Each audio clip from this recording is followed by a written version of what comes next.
Well, did you ever think, wait a minute, Sadie, you know, this is your uncle or whatever? I mean, did you have those moments as she was growing up? We did have probably many of those moments.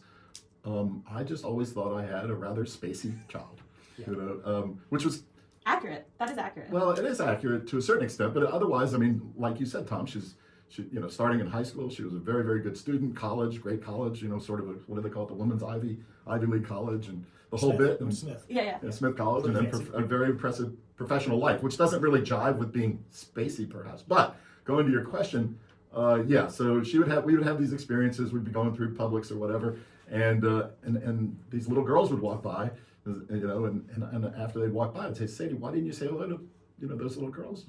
What'd you say? I don't even remember. I don't know who they are. Yeah, she's like, who are they? Who do I know? Because they knew her. Do I know them? They that sort of they thing. knew her. Yeah, they indicate they made face contact, or they even said, hi, Sadie, and she would kind of. You just thought she was being stuck up. Yeah, well, not stuck up, but just spacey. It's like just sort of out there, and I say, oh yeah, that was Sally and Mary, and we've known them for 5 years, and you used to sail with her or whatever. So. And so, John, you learned the news pretty soon after Sadie learned the news that yep, she's faceblind. Yeah. Right. And you were still kind of in disbelief, right? You were just still in denial. A little skeptical. I'd never really heard of it before. Yeah. Along with some of these other, issues that Sadie talked about, the stereo blindness and the other one. She did have cross eyes when she was a baby. At 1 year old, her mother and I were, you get upset if your little baby isn't perfect, right? So you do what you do back then. We took her to the doctor. We were up at Shands in Gainesville at the time. Took her there. The Lions Club actually paid for it, which was wonderful because we were still very young and poor. And they gave her that surgery. We thought we were doing wonderful things. Surgery. Yeah, it was. Twice, it was eye surgery, which is actually sort of traumatic for young parents. How old were you, Sadie? She was a year old. 1 year. So First, and 9. Yeah, and then later on, 9-year-old the eyes started drifting again, and we did the patch too, Tom. But the eyes started drifting again, so I think we were up in New Jersey, and we did another surgery because we just thought we were being good parents. And when I'm reading the book and hearing about it, I'm thinking, oh my God, I'm a bad parent. No, this is actually still the standard of care, though. Like when I started researching this, I was like, well, they didn't know anything in 1980, but I bet they've gotten better. They have not gotten better, but they are beginning to get better. There's these new virtual reality goggles that can train you to use your two streams of vision together through video games. And I got to try one, and I got a lot better, but I'd never really gained true stereo vision. Tom, some of my favorite parts of the book was reading about Sadie learning how to drive the second time. Okay, I tried to teach her how to drive. As an adult. Yeah, I tried to teach her how to drive at 17 or whatever, and we'd go into a big parking lot, and that sort of thing, and I gave up pretty quickly. I almost killed him. See, again, I was a bad dad. No, you're not. I was a bad dad. We were so young. I had her when I was 19, I think, or 20.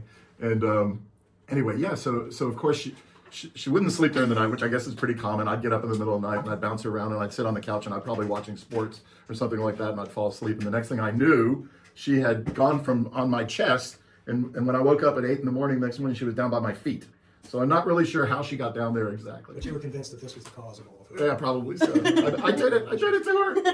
Well, let me Did I do it to you? No, I was already cross-eyed already. Of trying to remember names and just can't remember. Yes, that's a thing. It's called lethonomia. And one thing that's interesting about it is that most things, if you survey humans, we all think that we're above average at most abilities, but name memory is something that everyone thinks they are worse than average at. And the reason is because our modern society makes us remember too many names. We meet too many people. I forget the number, but we're only supposed to remember 180-ish people, like in hunter-gatherer times. That's all you had to remember. You saw them every day of your life, basically your whole life, and it was not a problem to remember those people. Like they probably didn't know who was faceblind back then because I could do that, right? But everyone thinks they're bad at faces because modernity makes too many demands in our brains. And actually, that's like a part of a larger theory, because you'll hear a lot of people, boomers like my dad, say, "Oh my God, everyone's neurodivergent these days." And the thing is, I think the amount of neurodivergence is the same, but our ability to hide it and to fit in it's harder and harder just because there's more and more demands on our brains. Well, let's talk about that term, neurotypical versus neurodivergent. Yeah. Because in the book, you talk about all these different ways that people are different neurologically. Yeah. And we're talking about we're talking about nerve endings in your brain. Is that basically what we're talking about? Yeah, we're just talking about your brain. You're just talking about your brain.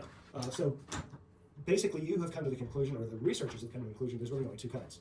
Well, it's interesting because, there's so many different labels, like ADHD and autism, for instance. But every human ability occurs on a spectrum, right? And so these are often arbitrary cutoffs, and they often, most people, if you have a single sort of neurodivergent label, you almost certainly have 2 or 3 more. And so these are all highly correlated things. And so one thing that researchers are sort of starting to, it's called transdiagnostic research, where there was this great study where they did structural maps of all of these children's brains. And they also had these children's diagnoses, and there was also normal children in this big group. And they made them take a bunch of cognitive tests. And they found that the kids' diagnoses did not map to their brain structures at all. So basically, I don't want to say they were all like misdiagnosed, but there seems to be no relationship between physical reality and our DSM diagnoses. Mm-hmm. And so what instead they found is that there are people who have, I wouldn't say 2 groups, right? Because it's still a normal curve. It's a spectrum. Yeah, it's a curve. But if you make a cutoff, like 2 standard deviations away from the mean, so like the top and bottom 2% of people, we all have something in common, which is that we tend to have these brain networks that are more like daisy chains or like a circular bus route instead of the hub and spoke networks that are more neurotypical.